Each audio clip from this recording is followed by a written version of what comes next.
booties for black girl nerds.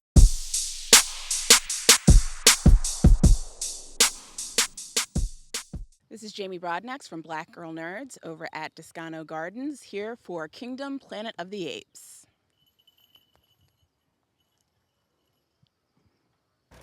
Oh, and I'm going to start with you. I understand that Andy Serkis provided some mentoring for you during this production. So can you share with us what your experience was like working with him? It's wonderful. He's the best guy. He's so generous and so genuine. And we Zoomed at first, just him and and then I kind of asked him if he'd be okay talking to the rest of the apes, on the rest of the cast. And he was, but the first thing that he kind of says is this is not rocket science. There's no great mystery behind performance capture. You're just acting. You approach it from the same place, and there's all this technology, and you're moving differently and speaking differently, but you're still just playing the truth of the character. And that's where it all comes from. That's where the body comes from. That's where the voice comes from. And it was very calming to speak to him, because he was like, he literally said, after the first week, you'll forget about the performance capture of it all. Like, it'll just become part of the thing. And he was absolutely right. But then he was also like, he gave me specific, working with him technically was really helpful. He kind of looked at us in the volume and looked at us in form, and had great specific notes to give us about working with the technology. Yeah. Owen brought up something really great, playing to the truth of the character. And over to you, Freya, what would you say is the truth to May Nova's character as we navigate through her story and journey in this film? The truth. The truth. Liar. Yeah, there's no Without truth to her. Spoiling, of course. No. I mean, for me, as actors, we're always having to back our characters, And so for me, it was all about understanding her backstory, which largely hadn't been created. So it was kind of me and Wes and the producers creating that together, and me just wanting to get all the answers I possibly could. And I think that carried me through the film, because there was stuff that I had, in the back of my mind that she had gone through that weigh very heavily on her, that you might never really find out, but, to do with her parents and loved ones. And I think that really enabled me to feel understand why she does the things that she does. And there's a desperation to her, honestly, and she hasn't got a lot of choice in that way. And I think her only, the only choice that she feels she has is to accomplish this mission, whether she has to do things that she would rather not. I think it's just to remember that the things she does do, she doesn't enjoy doing. That's the truth. Yeah, indeed. And we get to learn more of her truth as we watch this film. Owen, back to you. Noah, at times, he comes across as a bit insecure, and he's kind of struggling to show that he has something to prove. Where do you think he harbors those feelings? Where do you think that comes from? That all comes from his dad. He grows up in this very kind of isolated, idyllic village. This we're called Eagle Clan. My father is the master of birds, and he's kind of basically the religious leader of our clan. He's not necessarily one of the elders, but he's pretty high up. He is a leader of the clan, and especially because our culture revolves around the eagles, he's a very important figure. So there's a lot of pressure on Noah to live up to who his dad is and what his dad expects of him. And he and his dad don't have the greatest relationship. They don't really know how to communicate. I think it's actually a relationship that a lot of people will relate to.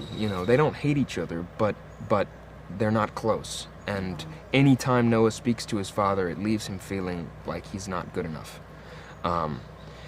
So there's this sense in Noah at the beginning of the film that really is his kind of emotional journey is finding his strength and finding his ability to live up to what his father expected, or what Noah feels like his father expected.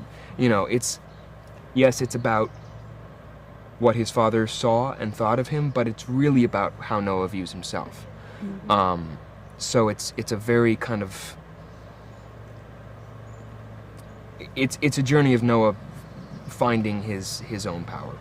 It's always something about Disney and those daddy mommy issues. There's always dead parents. You know what? That just made me think about how beautiful that actually is, because it's almost like when what happens to him happens. Yeah. It's like Noah's lost the opportunity to be able to prove that to him, right. and therefore to himself. Right. And it's almost like that makes the journey even more beautiful, and also when the eagle deciding to see it, whatever. Yeah.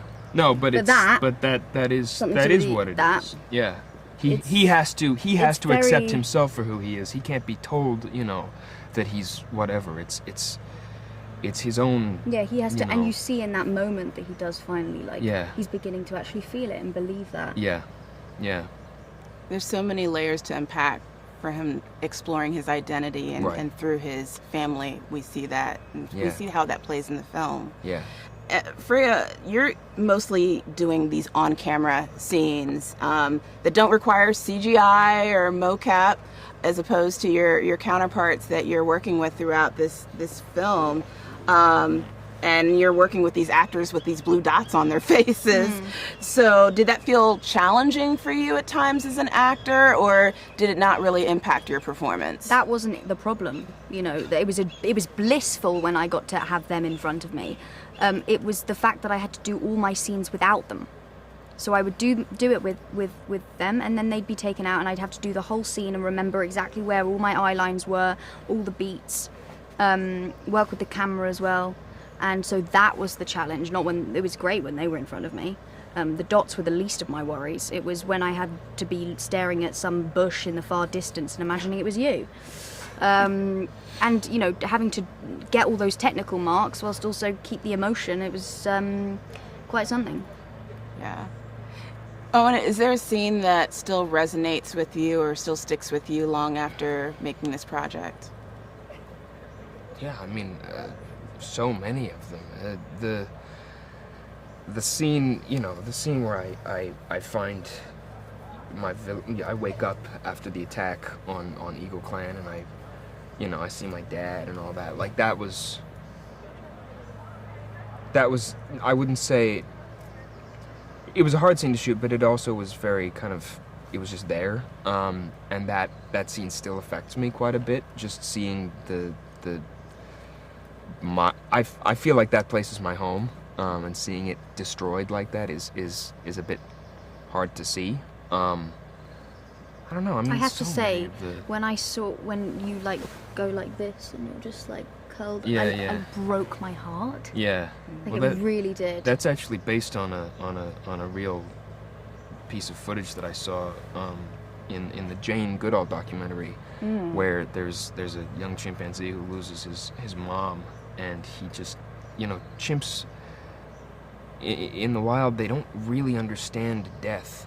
They do, but they don't. And so when an ape dies, it's like they kind of have to mourn and figure out that there's a dead ape in front of them. It's really heartbreaking, and so That's so sad. Yeah. But you did that so well. It's just your eyes and the way that you are physically is just. Yeah. Suddenly he resorts into being like a child again. He totally does. And it's kind of nice to hear you say insecure, because nobody's commented on that yet, and it's exactly what it is. I don't know. Every scene in this movie has stuck with me. The one where I come up to your window and we kind of negotiate. Oh, yeah. That was a fun scene to shoot. That was difficult, actually. Yeah, it was a hard scene, but because it was striking the balance, because there's a shift in you. Right. Yeah. And it's. Yeah. Suddenly it felt like I'm sort of I don't quite know what I'm supposed to do. I'm just thinking you might rip my head off. Yeah. Yeah. Well, beautiful performances. Thank you so much for taking the time to speak to Black Girl Nerds. I really appreciate it. Yeah, thank Thank you for you so coming. much. Thanks for talking to us. Take care. Bye. Kevin, I'm going to start with you. I always am fascinated to talk to actors who play antagonists, villainous characters. When you play a role like this, in order to get into the psyche of a character, do you look for something that's empathetic or relatable in Proximus Cesar in order to find his motivations to why he does what he does? The concept of villainy, of a villain, or of the big bad guy, it all comes from the narrative perspective of the story, right? So I never saw him as being a villain, not once. I saw him as a character that was gifted with a higher level of consciousness and intelligence, the ability to perceive outside of the present, because most apes, animals on the earth, can only conceive the present, right? So this guy understood that if he didn't get a hold of the information that he was trying to attain in the film before the humans did, that there was a really good chance that apedom would end up behind cages or dead again. So that just made me feel this pressure to get things done, and it amplified him in trying to do whatever he had to do with whatever level of intensity in order to achieve that goal. So I never thought of him as a villain. He's such a multi-layered and complex character. I can't wait to Oh, see how thank you. audiences receive him as well.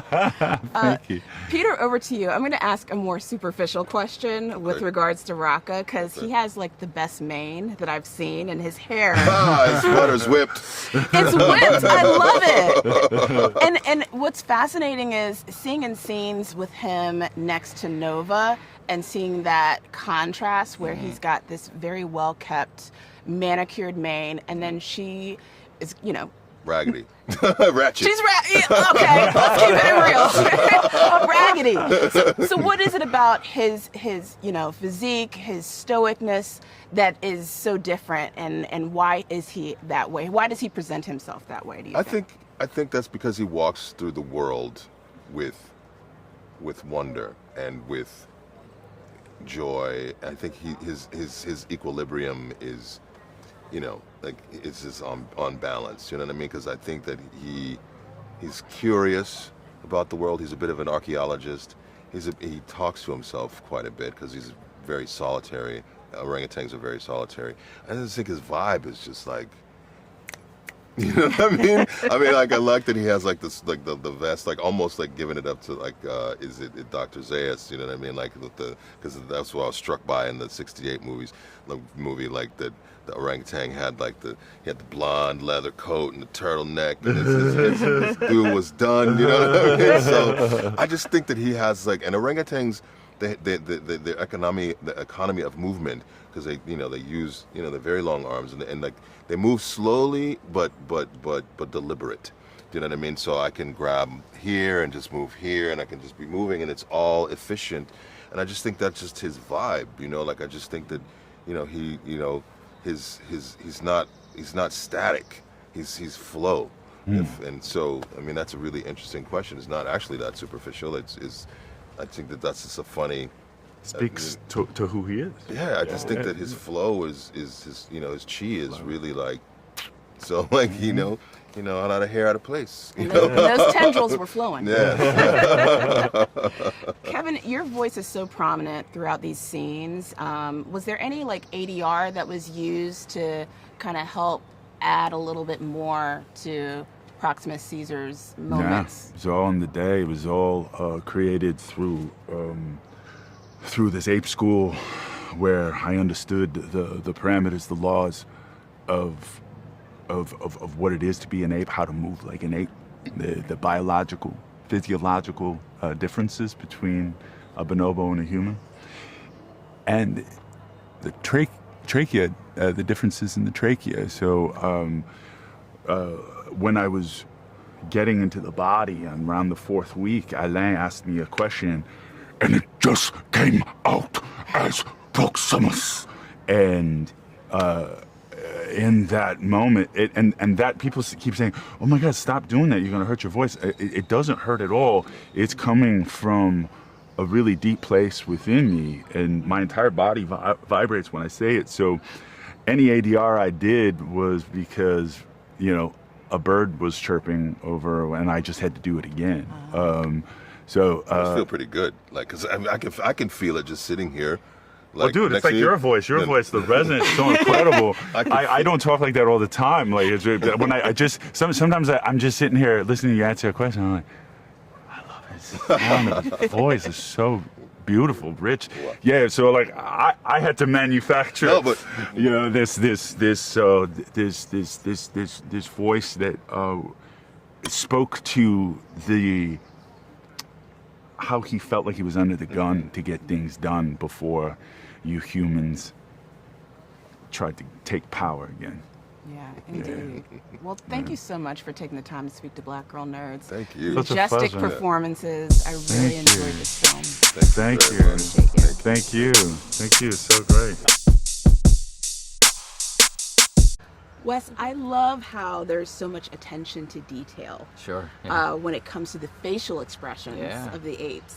So is it the advancement of the mocap technology or the CGI technology that helps with those details? It's the actors. It starts with the actors, right? You cast the right people that are expressive, that can be honest in that moment with those cameras rolling. And then they happen to be wearing a tremendous amount of technology when they're doing it. And there's a ton of technology surrounding them, a whole truck of computers that are capturing every little single choice that they make, every little eye twitch, every little smile, blink, everything. And all that data gets captured, and we edit the movie with our actors in mind, you know, and then that gets shipped over to New Zealand with Weta, the incredible visual effects house there that did Avatar and all the Planet of the Apes movies, and Lord of the Rings, and many more. And they figure out with all these artists how to translate all those little choices into the apes that you see on camera. And they also find all these little ways to design the ape characters themselves to have similar features to the actors themselves. Eye shapes, different little, you know, a lot of people's faces aren't even. Their eyes are a little bit asymmetrical. We put those into those apes. So when I see, you know, Noah, for instance, I see Owen in there. You know what I mean? It's amazing. It's amazing the process, you know. It's so fascinating to watch, and it's fascinating to see that on the big screen, on a big IMAX screen, no less. Baby, let's do it. The Planet of the Apes films have always dealt with issues of race and class. Sure. And I'm curious to know what specifically will viewers see in this film that shares those parallels that we haven't explored in the previous films. Yeah, I mean, there's something about these movies that have always, all good sci-fi really, it holds up a mirror to ourselves and the times in which we live, right? And at the core of this movie is, you know, can ape and human live together? I think that what that's really saying is, can two people who are different live together? You know, at the one of the themes in our movies is about humans being able to speak to each other, right? That's literally one of the missions of one of the characters, to allow human beings to talk. You know, maybe that could solve a lot of our problems in the world if we could just do that, you know. But you know, also we're playing around with ideas of knowledge is power, and you know, how truth is a very fragile thing that can be twisted and perverted in a way. So these are all ideas that are hopefully resonate with people watching it. But you know, we never try to be a message movie. You know, we want it to be entertaining for people, but hopefully a little medicine kind of makes its way into, you know. Yeah. I mean, I love the metaphors that we see that play out throughout the Apes franchise, and we see that throughout this film as well. Yeah. You've referred to Cesar as someone who's helped carry this franchise, and you've said that he's one of the great protagonists in film history. Absolutely, what is it about him that makes him stand above the rest? His ideals are something I think we all good-natured people strive for. You know, compassion, strength at the same time. You know, we talk about in the movie, you know, being merciful in a way. He's a good person in a way, even though he's an ape. You know what I mean? He's who I would like to be. You know what I mean?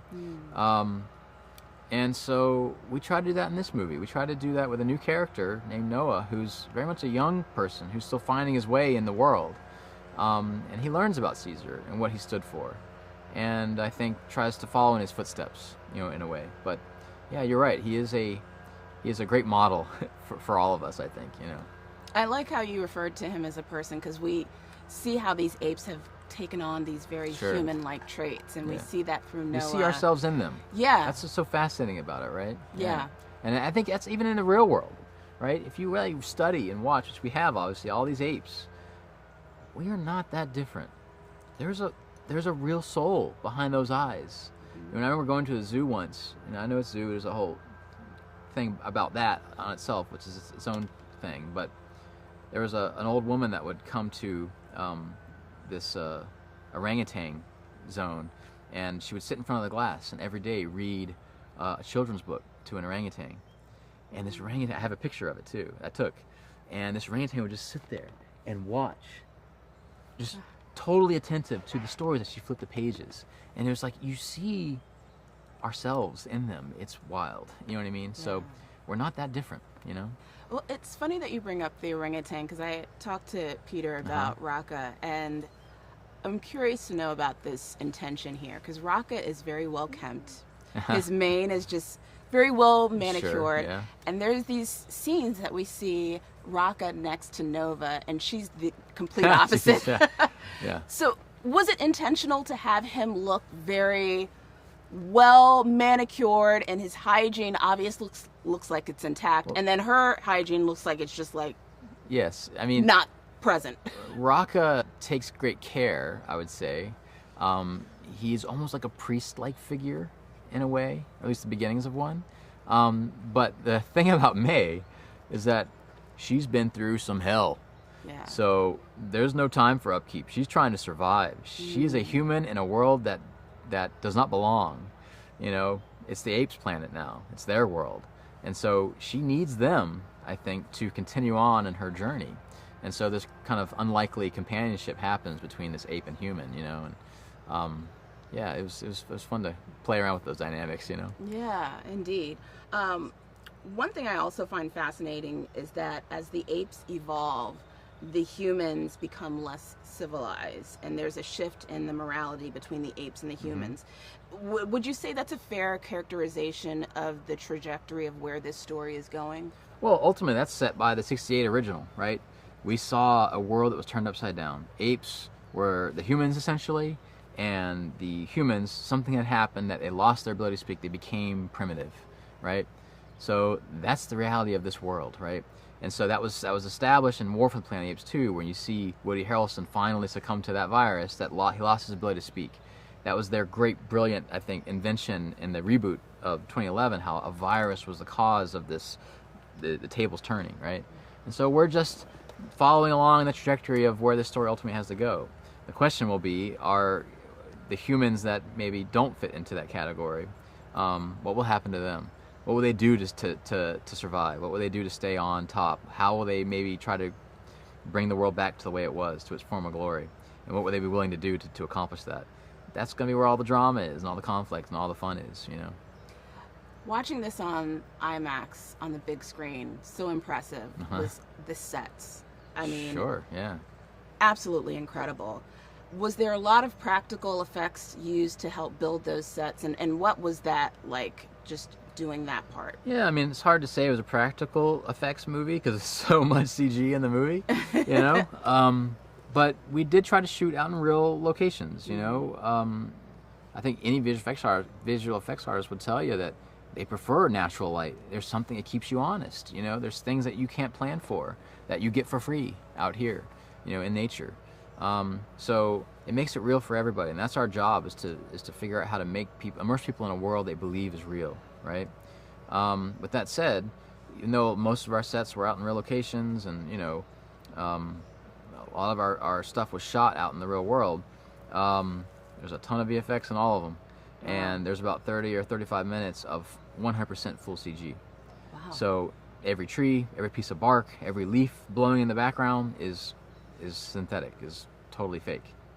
Hopefully it just blows right past people and they don't realize it, but it's closer to what Avatar was doing than what traditionally the Planet of Apes movies have done. So we try to find that balance, and we do it judiciously, but all in an effort to kind of create an experience into a world that just is otherwise not possible. You fooled me. I thought they Great. were practical effects, so great job. Nice. Working on this film was certainly, obviously, a different experience for you than Sure. what you've done with the Maze Runner films. Mm-hmm. What is the lesson that you've learned working on this film that you want to use on your next project?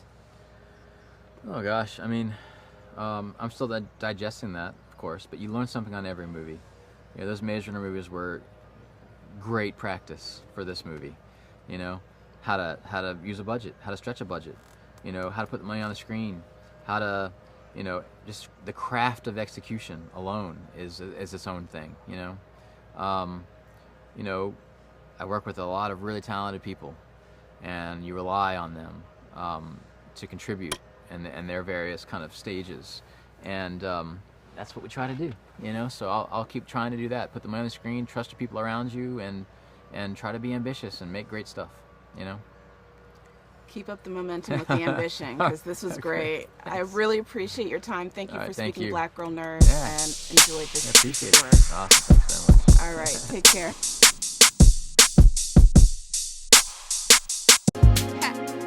Better shake your booties for Black Girl Nerds. Better shake your booties for Black Girl Nerds.